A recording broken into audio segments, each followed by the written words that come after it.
આમ આદમી પાર્ટીની કિસાન બચાવો પદયાત્રા ગોંડલ પહોંચી હતી, જેમાં આમ આદમી પાર્ટીના યુવા નેતા બ્રિજરાજ સોલંકીએ થોડા દિવસ પહેલા જિગીશા પટેલ પર થયેલા હુમલાની ઘટનાને લઈને ગૃહમંત્રી હર્ષ સંઘવીને શું કહ્યું, વિગતે વાત કરીએ। વૈષ્ણવજન તો તેને કહીએ જે પીડ પરાઈ જાનાને રે। નમસ્કાર દર્શક મિત્રો, નવજીવન ન્યૂઝમાં આપનું સ્વાગત છે। આજથી થોડાક દિવસ પહેલા આમ આદમી પાર્ટીના મહિલા નેતા જિગીશા પટેલ પર ગોંડલમાં હુમલાનો બનાવ સામે આવ્યો હતો।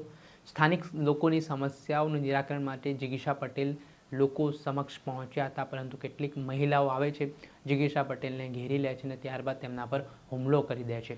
આ ઘટનાથી ઘેરા પ્રત્યાઘાત પડ્યા હતા। આ મામલે પાટીદાર સમાજના આગેવાનો મેદાને આવ્યા હતા। ગૃહમંત્રીને પત્ર લખવામાં આવ્યો હતો અને આરોપીઓ સામે કડકમાં કડક કાર્યવાહીની માંગ પણ કરવામાં આવી હતી। આ ઘટના બાદ ગોંડલ પોલીસે 2 મહિલા આરોપીઓ જેમની આ કેસમાં ભૂમિકા હતી તેમની ધરપકડ કરી હતી।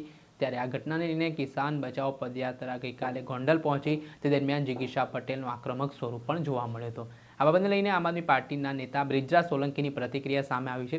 જિગીશા પટેલ પર થયેલા હુમલા મામલે તેમણે ગૃહમંત્રીને શું કહ્યું તે સામે। જિગીશાબેન પટેલ ઉપર જે હુમલો થયો હતો અને હું સખ્ત શબ્દોમાં વખોડી નાખું છું। જે રીતના ગુજરાતની આ સરકાર છે અને ખાસ કરીને ગૃહમંત્રી હર્ષ સંઘવી છે, એ વારંવાર એમ કહે છે કે કોઈ પણ ચમરબંધીઓને છોડવામાં નહીં આવે, કાયદામાં રહેશો તો ફાયદામાં રહેશો।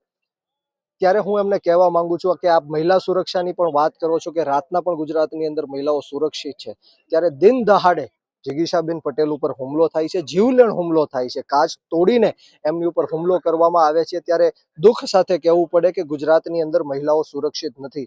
આવો જ એક બનાવ અમરેલી જિલ્લા ખાતે પણ થયો હતો કે પાયલબેન ગોટી નામના એક અપરિણિત મહિલાને રાતના 12 વાગે ભાજપના ઈશારે પોલીસ દ્વારા એમના ઘરમાંથી કાઢીને સરઘસ કાઢવામાં આવ્યું હતું, પોલીસ સ્ટેશને લઈ જઈને પટ્ટાઓ મારવામાં આવ્યા હતા।